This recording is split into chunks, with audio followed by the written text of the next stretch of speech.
Bismillahir Rahmanir Rahim. Assalamu alaikum wa rahmatullahi wa barakatuh.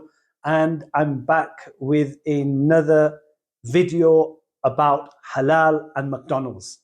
I've been inundated with a video that Shaykh Assim did a week ago on Saturday, and people have been contacting me and saying, Shaykh, have you seen this 16-minute video by Shaykh Assim? It's really convincing.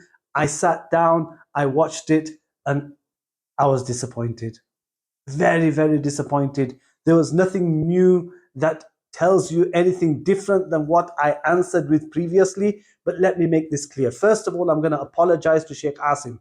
Why? Because I said that the video that he did in Malaysia was not in Malaysia, it was in Indonesia. I apologize. Also, I apologize to Shaykh Assim because I said he was from the US.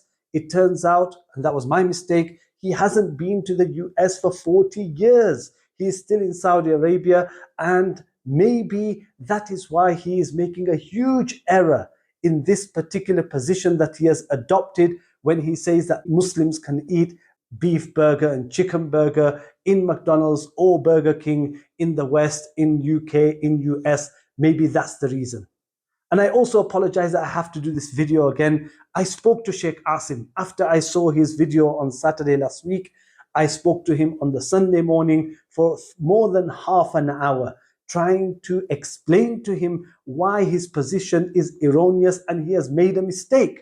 And especially on the issue of the Tasmiyah, which is not read by the Christians and is not read by the Jewish community as well, except on the first animal according to the Jewish community, and the Christians don't have any religious laws when it comes to slaughtering, so they don't read the name of Allah full stop. But unfortunately, I could not convince him, and I apologized to him then. I said, unfortunately, you are forcing me that I will have to clarify the position again so that people are not confused and people understand very clearly why we take this position. So let's get to the video of Shaykh Assim. Number one, this video of Shaykh Assim is 16 minutes plus long. 16 minutes plus long. Normally his video responses to answers to questions are 3 to 4 minutes. This video is 4 times longer than his normal video because of the heat that he's received. Everyone who lives in the West knows that this position is erroneous.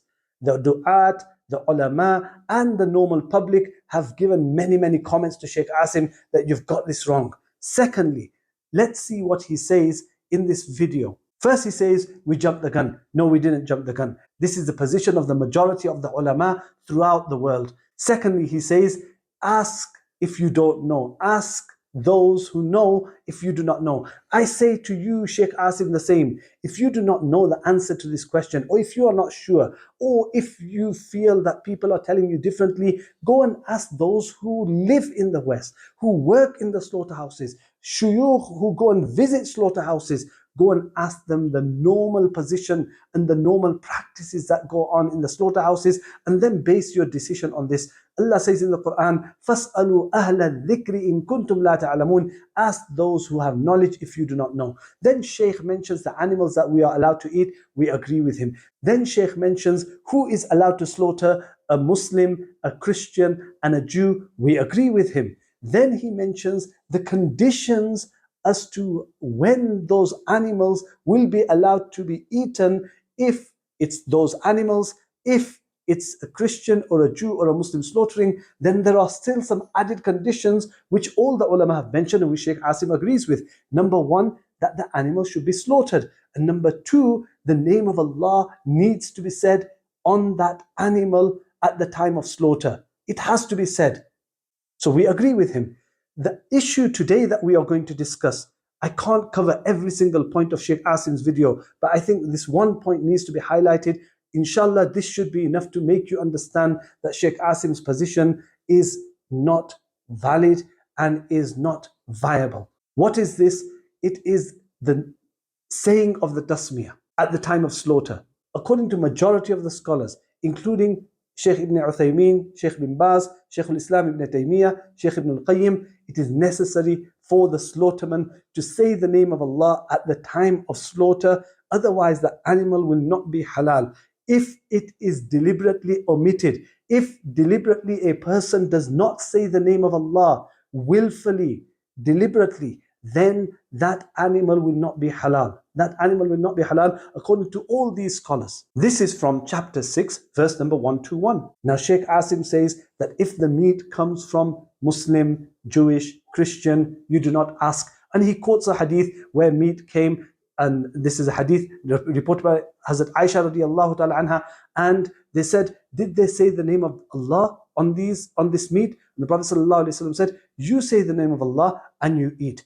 And people take this hadith and then they say, well, see, the Prophet ﷺ said, don't go and ask whether they said Bismillah. You have to assume that they said Bismillah. First of all, these were Muslims. In the same narration, which has been mentioned by Imam Malik in his Mu'ta, he mentions that these were new Muslims, and that is why people question whether they should eat it or whether they should go and find out whether they read Bismillah or not. Prophet ﷺ said, because they're Muslim, you shouldn't think bad of them. You say Bismillah and you eat it. That's number one. Number two, the default position, the normal position, the predominant position of people at the time was to say the name of Allah. And that is why all of these ulama have put this condition.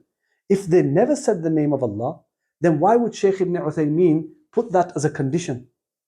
If they weren't saying the name of Allah, why would Shaykh ibn al-Qayyim say that they have to also say Bismillah? Why would Shaykh ibn Taymiyyah say the same? Why would Shaykh ibn Baz say the same?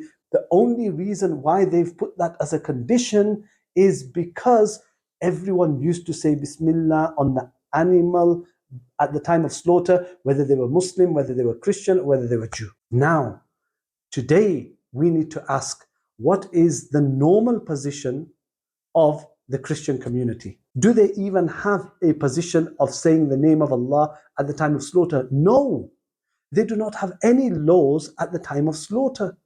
They don't say Bismillah. This is their normal position. This is their default position. This is their standard position.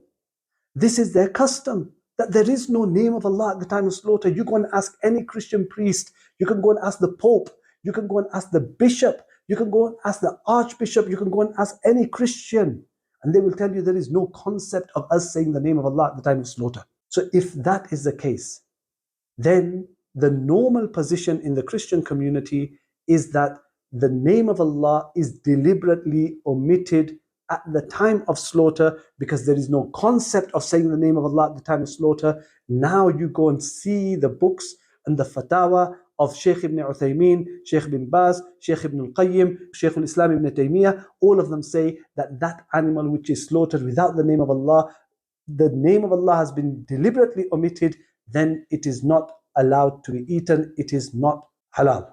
What about the Jewish community? Well, I interviewed the Jewish rabbi in UK who is the authority on kosher and asked him that question. And let's see what he says. Yeah. There's one area that is quite contentious within our Muslim community because we are allowed to eat kosher, or we are allowed to eat the slaughter of a Christian and a Jew according to chapter 5 verse number 5 within the Quran. But there's one bone of contention around whether the Jewish rabbi in the Shochet who does this slaughter, whether he reads God's name on every single animal or at the beginning of slaughter, do they read it at all? What is the ruling within kosher? Right, okay.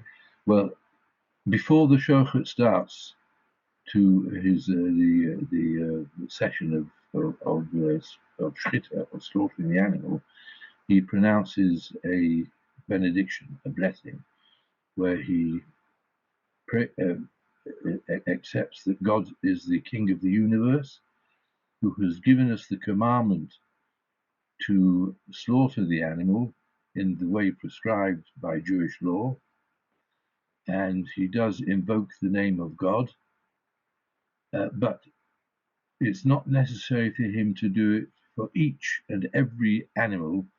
So let's say he's in an abattoir where the quota for the day is, let's say, 20 cattle or 20 lambs.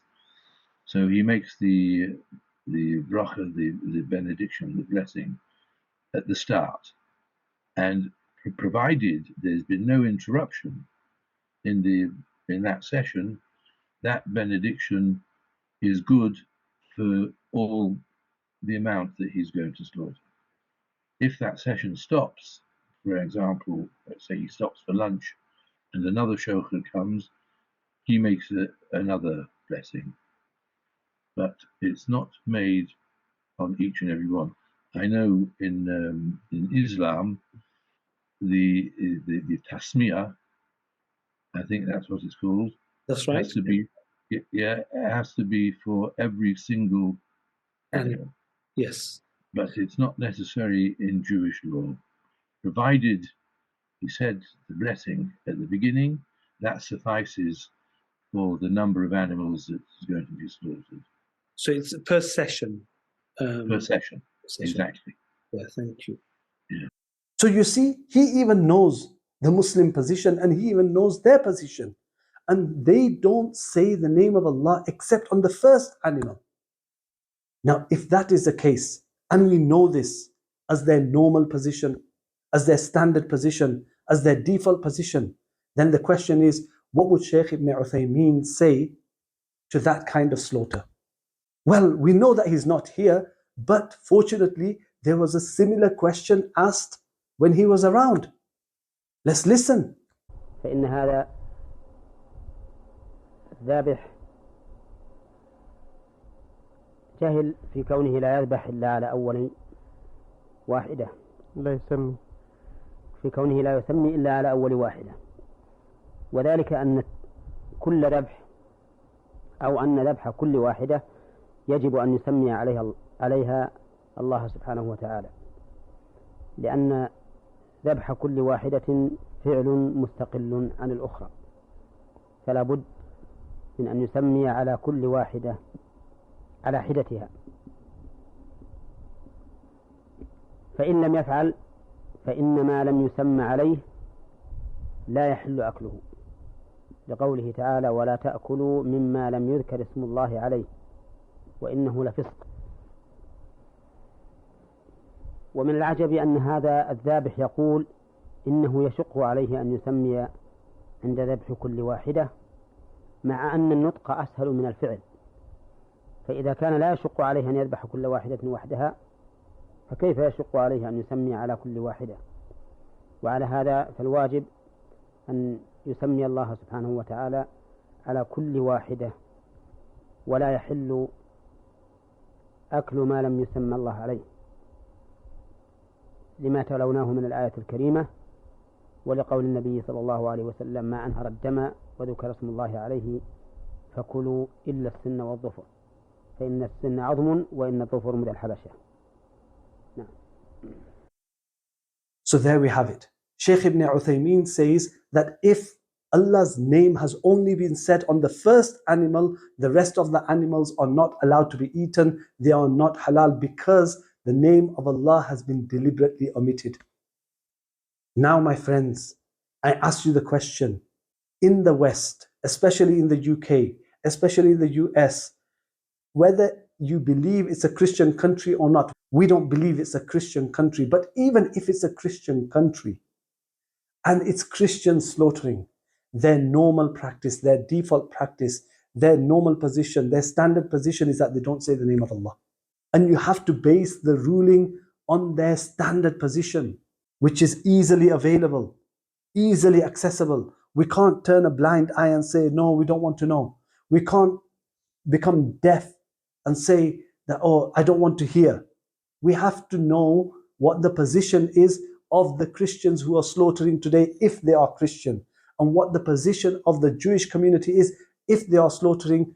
Then can we eat, can we not eat? It is very clear from the evidence that I've provided to you that Shaykh Ibn Uthaymeen, Shaykh bin Baz, Shaykh Ibn al-Qayyim and Shaykh al-Islam Ibn Taymiyyah, they would not allow those animals to be eaten if the name of Allah has been deliberately omitted, and that is the case today. But then you might say that the Quranic position, وَطَعَامُ الَّذِينَ أُوتُوا الْكِتَابَ حِلٌّ لَكُمْ, the food of the Ahl Kitab, the food of the Christians and the Jews is halal for you. We should make that as the default and the normal position. Why are we looking into this? But we can't say that. Every single scholar says that that is conditioned.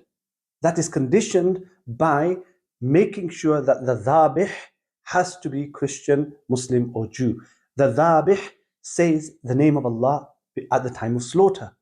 And the dhabih does the dhabah properly, does not kill the animal before slaughter. All these conditions are there for that verse.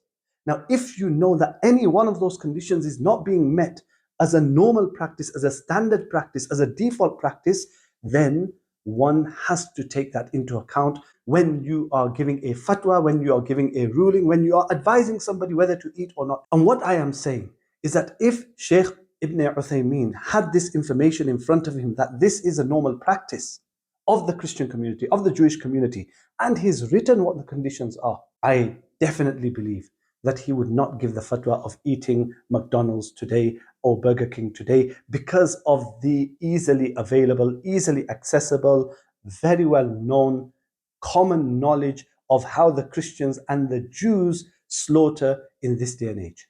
And you, Shaykh Assim yourself, have said, do not eat in Belgium, do not eat in Holland, because you have received information that they kill the animal before Muslims are allowed to slaughter. So the animal is dead, and therefore we are not allowed to eat. If we can give that ruling for Belgium and Holland, based on the easily available information about Belgium and Holland, why can we not give the ruling for any McDonald's in US or UK or any other Western country based on the easily available information about whether they read Bismillah at the time of slaughter or not? It is easily available. It is very well known. They themselves will tell you we cannot ignore and we cannot become blind on information that is easily available. That is willful negligence. We cannot make something halal just because we want to become deliberately ignorant and willfully neglectful. May Allah subhanahu wa ta'ala guide us. This is just the first response to that 16-minute video on the issue of Tasmiyah. This is one of the reasons why I'm saying that we cannot eat in McDonald's in the West unless it is clearly halal. May Allah subhanahu wa ta'ala guide us, and may Allah subhanahu wa ta'ala help us to only eat that which is permissible to be eaten, that which is halal. Assalamu alaikum wa rahmatullahi wa barakatuh.